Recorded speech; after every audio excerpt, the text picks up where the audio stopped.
My first impression on Ralph Waldo Emerson's biography is that the tagline of the spiritual independence, of the Declaration of Spiritual Independence, which is what Ralph Waldo Emerson actually constitutes, that is absolutely true. I think it's the spiritual independence of the United States versus Europe, and the idea that the European philosophy, the religion that goes all the way back to the roots of Western society, to Plato and Christianity, that is spiritual cement, and that what's necessary to prosper, at least in the new country, in the country that Ralph Waldo Emerson is growing up, which is the new country of the United States in the early 19th century, that is driven by inspiration. Now,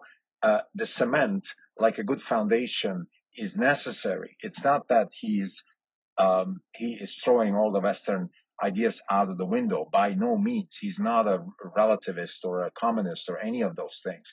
He's very, very rooted in Western civilization, but he's adding the importance of inspiration. Reading history is okay, but you have to learn yourself by reading history.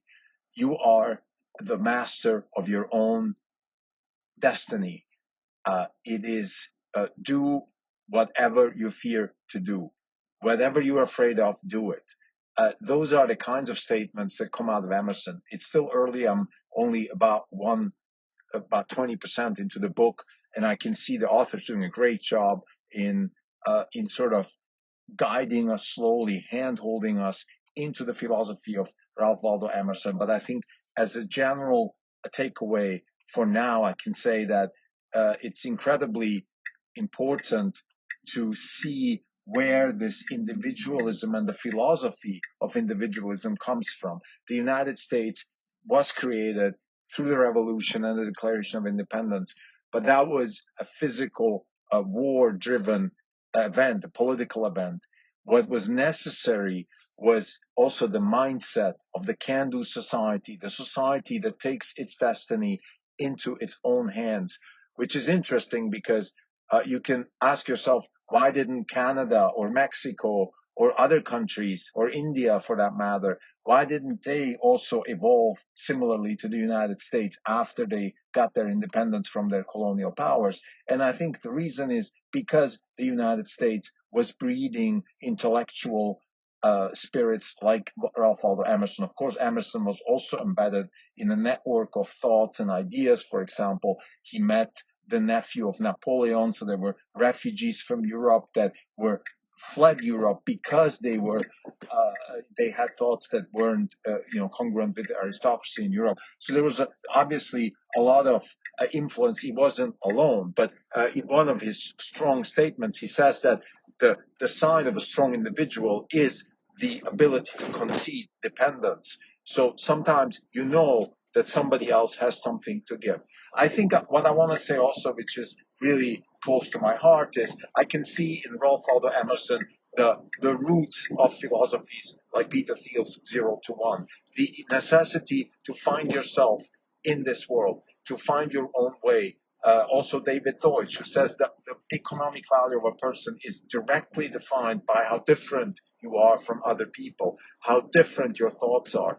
Of course, it's not the only thing, but if you're the same like everybody else, it is incredibly difficult to have economic value. So all of these ideas, I think, convalesce around the philosophy of Ralph Waldo Emerson. Another very powerful statement out of Emerson's readings is that the self is the path to the divine. Only by having a strong sense of self, by finding your own way and standing on your own feet, you can get to the divine. So there is a Platonic representation of the divine. Plato is very important in Emerson's thoughts, and Plato is the basis also for Western culture because Plato has an idealistic view of the divine, of the Platonic representation of goodness, and we might never be able to reach it, but only through self-reliance And to throw in a little bit of popper, also error correction, because self-reliance doesn't mean you're stubborn and you only believe in yourself, but you improve yourself and you find your own way through error correction and constant trial and constant exposure. Whatever you're afraid of, do it. That is also a statement for Emerson. So do what's difficult, learn, correct, and get closer to the divine and form yourself.